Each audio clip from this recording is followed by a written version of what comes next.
Welcome to the Doc to Doc podcast, a podcast about lifestyle medicine, disease prevention, and longevity, with your hosts Dr. Abbas Shafi and Dr. Rob Hoyer. This podcast is for informational purposes only. Hi, everyone. Welcome to episode 24. We're so glad you're joining us. And tonight we're going to be talking about a very important topic. It's sleep. So we've alluded to this a lot in our previous conversations, but we've never had a full episode on sleep. And this is just a massive topic. Just a few housekeeping items. If you like the videos, please hit the subscribe button. Be sure to hit the upvote us so that others can find us. And we've got a few announcements coming up in the near future, a name change for the podcast, some new logos, a lot of new stuff coming your way. So stay tuned. I'll let Abbas introduce our guest speaker for today. It's Dr. Tim Rummel, and I'll let Abbas do the intro. It's my pleasure. It's great to have you here, Tim. I know Tim for more than 25 years. He's a studious physician, great colleagues, and superb patient management, as well as good sports. So we have played tennis and pickleball in the past together. Tim finished his graduation at the University of Nebraska. Subsequently, was in Vanderbilt, and presently managing a sleep study at UC Memorial Health in Colorado Springs, as well as practicing improving medicine as well as intensive care. As I mentioned, we know each other for a long time. He has 3 children, 2 boys and girls. Our children seen each other in the past, and we have talked many times about our life here in Colorado Springs. It's an honor to have you here. Tim, go ahead. Thank you very much. Yeah, pleasure's mine. So, as Rob mentioned, on many studies shows longevity is associated with many different aspects of the life. And one of the most important one is getting adequate sleep. So what do you think, how much sleep should we get, and what are the quality of sleeps? Yeah, I think you've had to sort of start off with the fact that sleep duration can be individualized. There are some long sleepers and some short sleepers. So you can't make just an absolute rule for each person. On the other hand, and at the same time, if you actually look at all-cause mortality, sleep duration is tightly correlated. It's one of the strongest predictors of lifespan. And it's as you get shorter and shorter, it just dives. It just takes a nosedive and plummets your absolute life duration. So, if you're looking at the average duration of sleep, it's probably 7.5 hours, plus or minus a half an hour. But then as you get under 6 and you get under 5, you can really see a lot of detriments, not just lifespan. You will see cardiovascular risk go up. You'll see risk of cancer. I mean, Rob might be interested in this, is that actually the World Health Organization in the last year or so announced sleep deprivation and sleep limitation, short sleep, is actually a risk factor for cancer. And it makes sense, because of the immune system. Basically, immune system inhibition that goes on when you're chronically sleep deprived. Yeah, we live in a nation that is, at least in some studies, more than 37%, they do not get 7 hours sleeps. So then consequently, one of the mortality, morbidity, even in accidents, when you don't get adequate sleep, I think it goes 13% of the accidents due to fatigue and lack of sleep, plus many other health issues. You can see it in a one-day experiment that the Western world decided to do a few decades ago, with daylight savings time. If you look at the cardiac mortality, the day after the clock springs forward, it's up 24%. Wow. And then when you look in the fall, when everybody gets an extra hour of sleep, cardiac mortality goes down by 20 or 21%. We just do this experiment every year, So if you think about chronic sleep deprivation, it's really sort of this high adrenaline state all the time with cortisol, high cortisol, high adrenaline, all of those things that in medicine we call the sympathetic outflow. And that with that, you get all the other things, insulin resistance and high growth hormone and appetite for junk food. So getting enough sleep and getting adequate sleep, which obviously means having adequate sleep opportunity, just has to be way up there when it comes to health. And if you really want to pursue health. In your practice, commonly, what common patient complaint or common disease that you see that, or interesting cases that you see that make you wonder, as a nation, and as as we're gaining weight, we have sleep apneas, and we see it in GI with reflux and many other things. Rob probably sees it with cancer. What are the common things that they come for sleep study, and what are the interesting that you see? Yeah, I don't just generally have a primary care practice where you're just giving good advice for general health. And that really is probably what's going to have one of the greatest impacts, in the nation. I do think people are becoming more aware and more conscious of sleep. But in our practice, probably 70%, 60% of what we see is we see patients who have sleep apnea or have a suspicion of sleep apnea. And you're right, that's correlated with obesity epidemic, but also, it's overall, it hits about 5% of men over 50 and, 2 to 3% of women. So you just sort of are sitting around in the airport, you're looking at the fat guy who's snoring in his chair, it's going to be 1 out of 20 people in the waiting area waiting for the plane. Wow.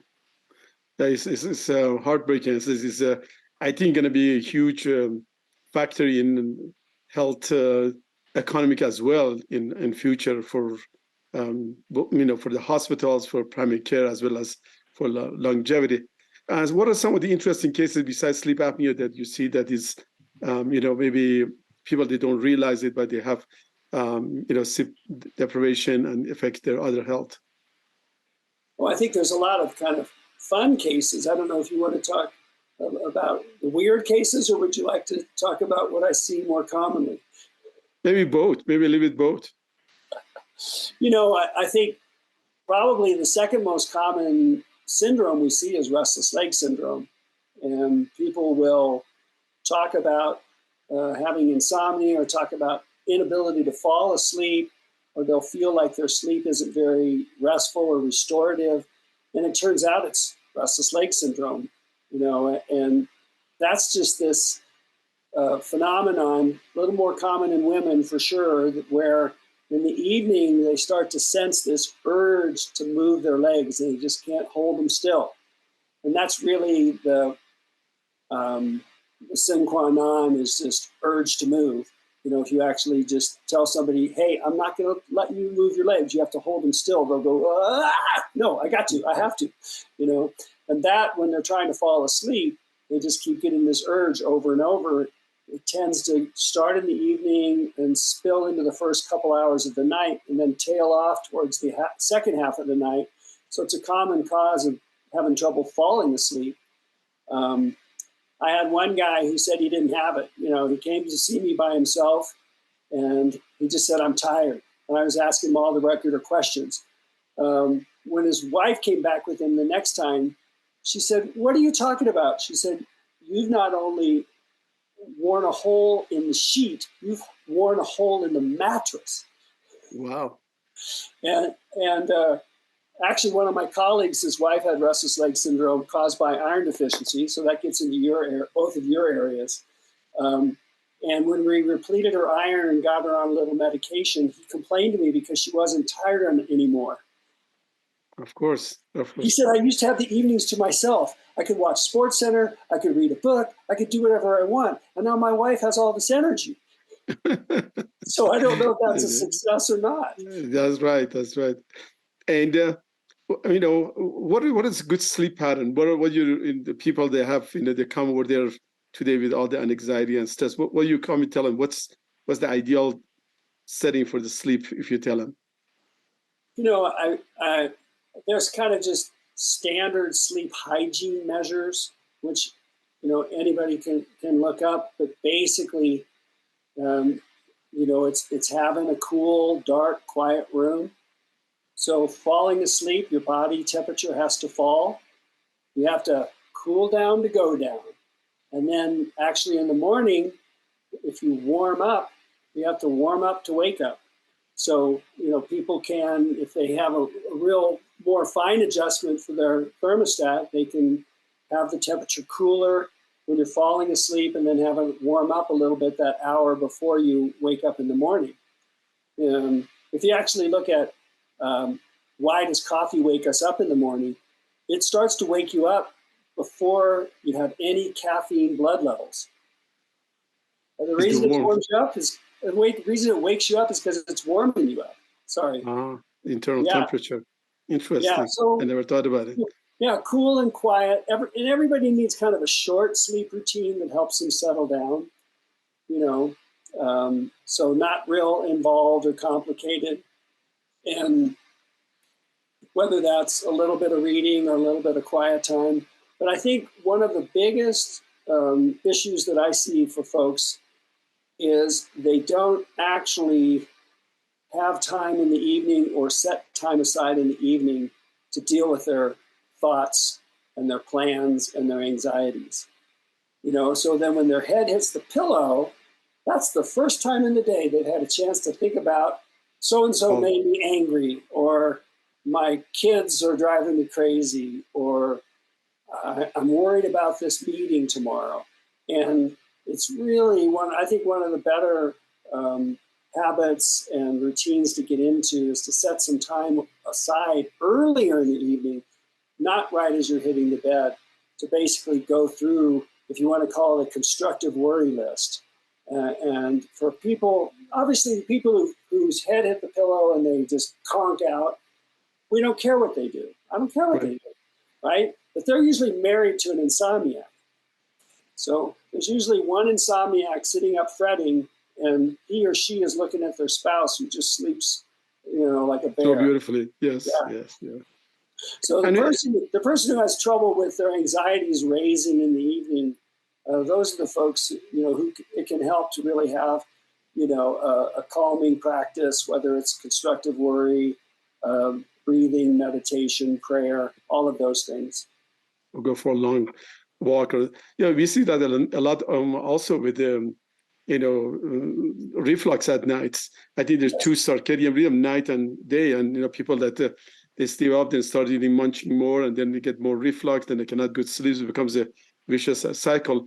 At the same time, I was studying that if you oversleep, then also it decreases your longevity, both long naps and long sleep. I thought it was very interesting. What's your thought on that?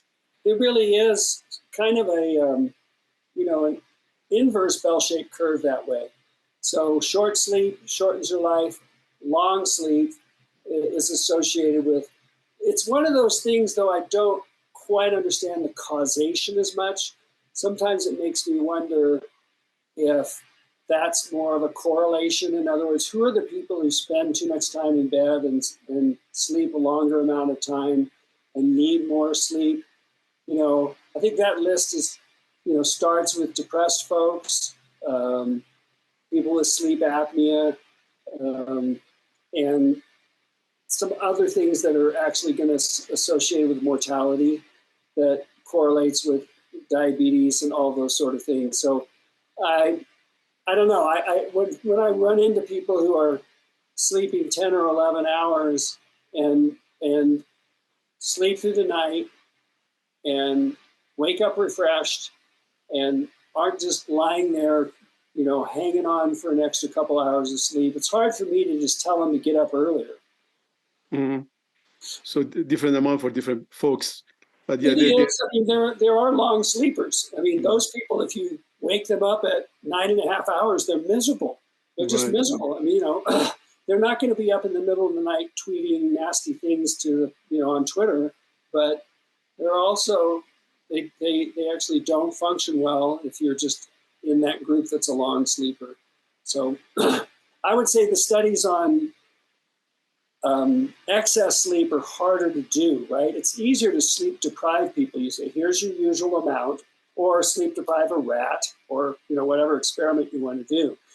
It's easier to really track those folks and see causation and see the effect. What do you think of this today's? Of course, the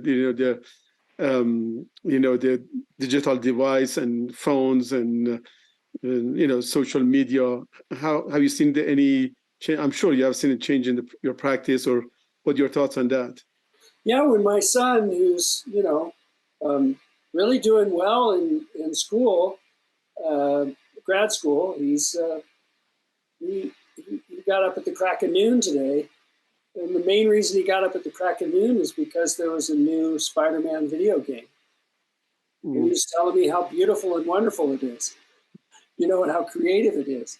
I said, but there's that bright light and the excitement and the interaction and all that excess vigilance, and excess arousal that happens with a lot of on-screen activities. So even if there's part of what makes social media attractive and gets them to sell advertisements is the anticipation of the next thing. You're looking at that next thing and the next thing, and it's all very short-term stimulation and swipe, swipe, swipe. That really is counteractive and counterproductive when you're talking about what promotes good sleep. Because what promotes good sleep is a lack of arousal, a lack of attention. You're not anticipating anything. You're actually passive, and you drift off. It isn't something you can make yourself do, but it is something that you can inhibit. It is something that you can block. Great. So what are interesting or strange cases that you see in sleep studies or in your office that commonly that we don't anticipate? Anything very interesting, or what's your Probably thoughts? my most interesting cases, some of my most interesting patients are people with narcolepsy, and that's like 1 out of 2,500 people. So it's not real common, but if there's only a few sleep doctors in the Colorado Springs area and our population, catchment is 1 million, you can kind of see how many narcoleptic patients I might follow. It's dozens, right? And they often not only have the severe sleepiness, but they have this interesting thing called cataplexy. And cataplexy is when you have a strong emotion and you suddenly lose muscle tone. So I've had folks who, one was a semi-pro football player, and when he was the quarterback, and when he would fade back to throw a pass. If it was an easy, short little pass, no problem. If it was a really long pass and he got excited and thought they were going to score a touchdown, he would go limp and he couldn't make the throw. Wow. Wow. I had another lady who played a woman, but she played in a hockey league. And the other team knew that if they got her mad, she would go limp. And her teammates would actually have to shove her off the ice with her just trying to hold on and glide on her skates. And then she could go to the bench, recover her emotions, calm down, get her muscle tone back. So those are kind of pretty interesting cases. It's amazing. Tim, is that thought that's the sleep paralysis that's setting in for those individuals who have the cataplexy? Because I believe we're paralyzed when we sleep. So I guess the idea is we don't start flailing and acting out our dreams. Yes. So that's exactly it. So you can almost kind of think of narcolepsy. So narcolepsy basically have three things: excess sleepiness, non-restorative sleep, and cataplexy. I like to think of it that they have two light switches that are floppy. So one light switch is the light switch that keeps you awake during the day and asleep at night. And that one's floppy. The other one is REM sleep, right? So we all go into REM sleep about every 60 to 90 minutes throughout the night. I mean, this is something that is throughout the mammalian whole, species of all the mammals. They all do REM sleep. And it's about every night, about every 60 to 90 minutes. And your REM periods get longer and longer throughout the night, right? So that's just kind of normal sleep architecture. So it's really only during REM sleep that you've got this active inhibition of your muscle tone coming down from your brain and making your body completely slack. So about the only thing you do is you'll see your dog, right? Their eyes are wiggling a little bit and they just go, "Wah, wah." That's about it. They just got a little yip, nothing else. Well, with narcoleptics, they can go instantly into REM sleep. So we take 60 to 90 minutes, right? We fall asleep, we don't go into REM for an hour and a half. They can go from awake to REM. And they have some components of REM sleep in that they lose their muscle tone, but they have some components of wakefulness in that they're still awake. So they're lying there on the ground, staring at everybody, and everybody thinks they passed out, and they can't say, because they're paralyzed, they can't say, "I haven't passed out, I'm actually still awake." That's so wild. It's a great phenomenon. And does REM sleep decreases as we age, and how can we improve that? I know that's in elderly is associated with longevity as well. So what's your take? That's one of the things that we actually don't have a great way of forming sleep architecture to what we like. And it's probably one of the biggest frustrations with people that have sleep trackers is that their sleep tracker postulates, or at least advertise, that it can tell you when you're in deep sleep and REM sleep and this sort of thing. And they'll come and complaining, "I'm not getting enough REM sleep." Well, there isn't a way to make yourself get more REM sleep. So that's something that you can probably correlate, but it isn't something I think you can manipulate. If you look at sleep with aging, there's kind of just normal, healthy aging sleep that a fully healthy, vigorous 60, 70, 80-year-old, right, will have. And yes, they do get less slow wave sleep, and they do get less REM sleep. So it's more light sleep throughout the night. They also have more what's called WASO, wake after sleep onset. So they will spend more of the night awake. But that's even in normal, healthy 75 and 80-year-olds. And oftentimes we have to just kind of explain that to people and say, look, you're getting adequate total sleep time. I can't really change your sleep architecture. You're going to spend a little bit more time awake at night, instead of 5 or 10 or 20 minutes. Nobody sleeps better than a fifth grader, right? Mm. I mean, if you guys remember carrying your kids from the car when they were in grade school, they were just dead to the world, dead weight. And as soon as you flopped them into bed, they were already asleep. Well, that's the best it's ever going to get. It's downhill from there. Mm. What about the effect of the alcohol and marijuana these days on the sleep? Yeah, bad. Bad.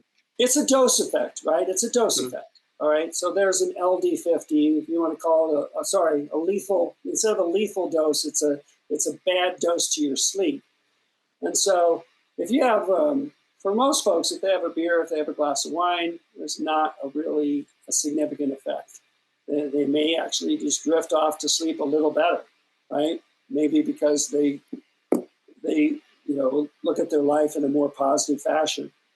But if you get into higher doses, what you'll see is people fall asleep quicker, but then it's a REM suppressant, right?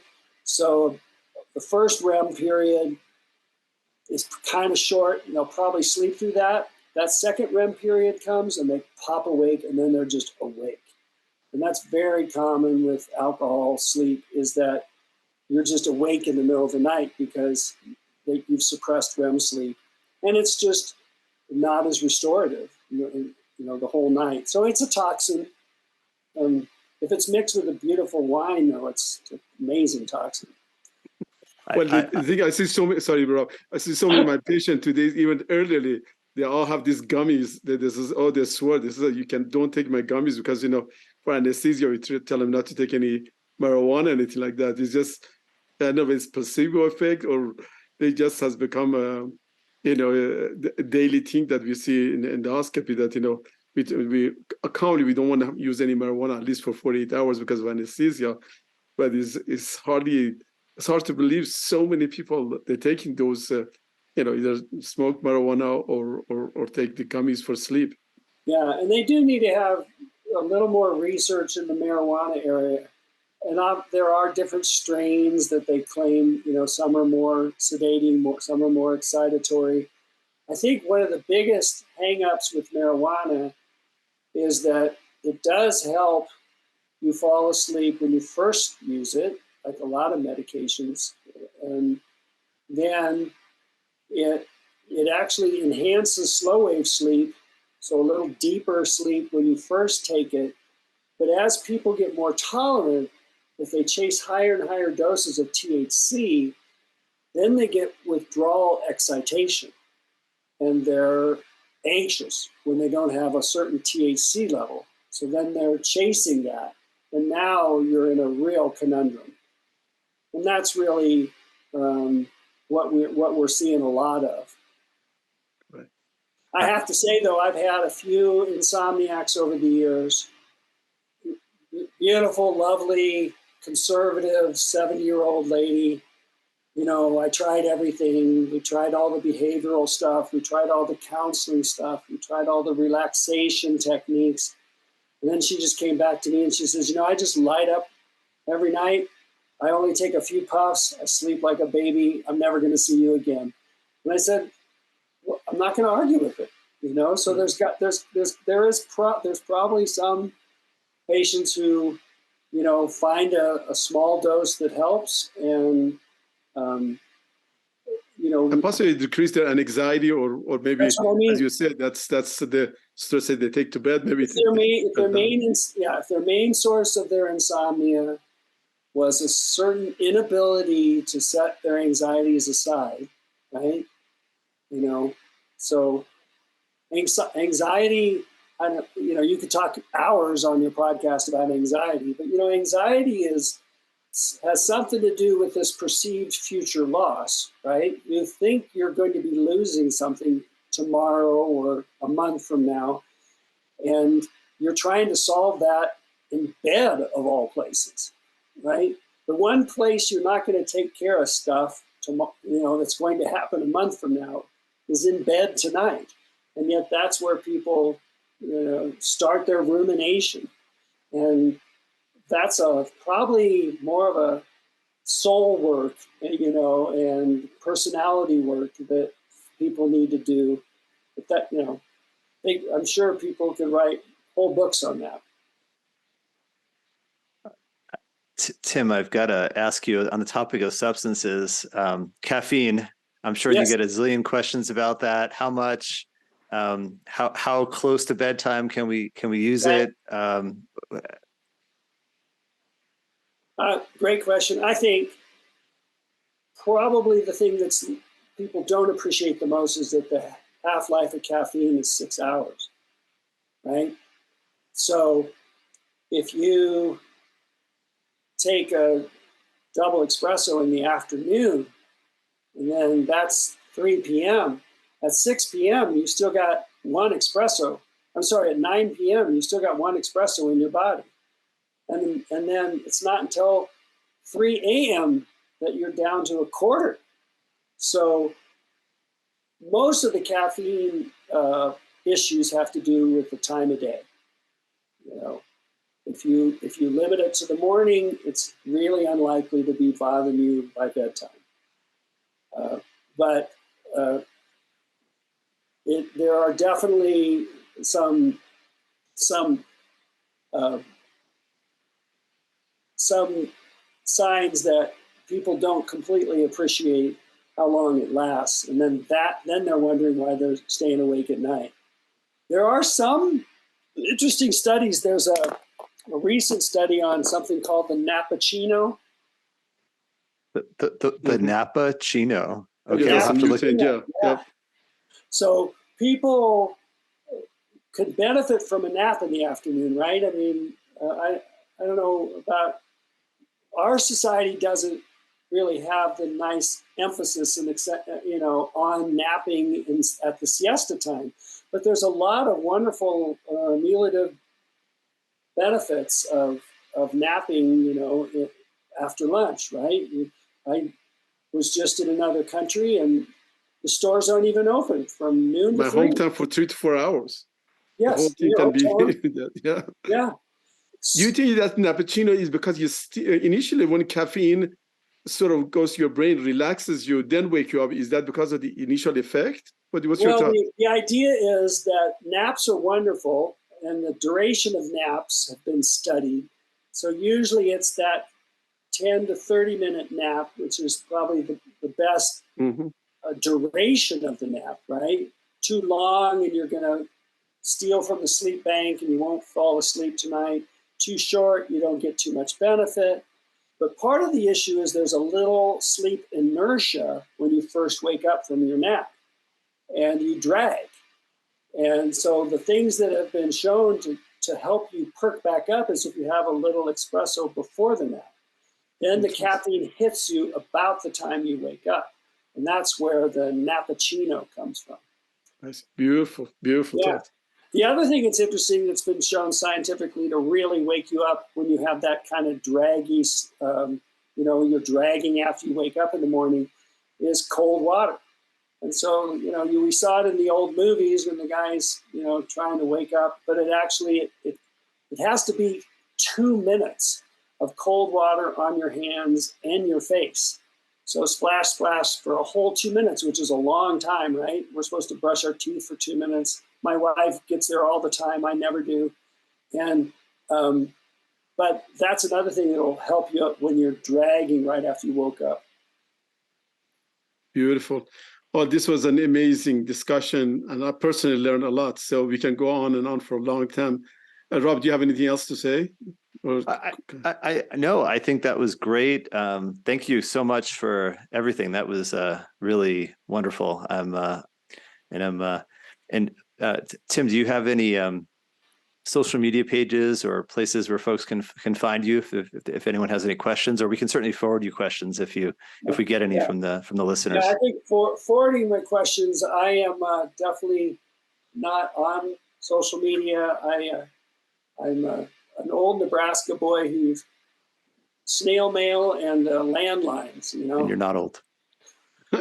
I'm the same as you.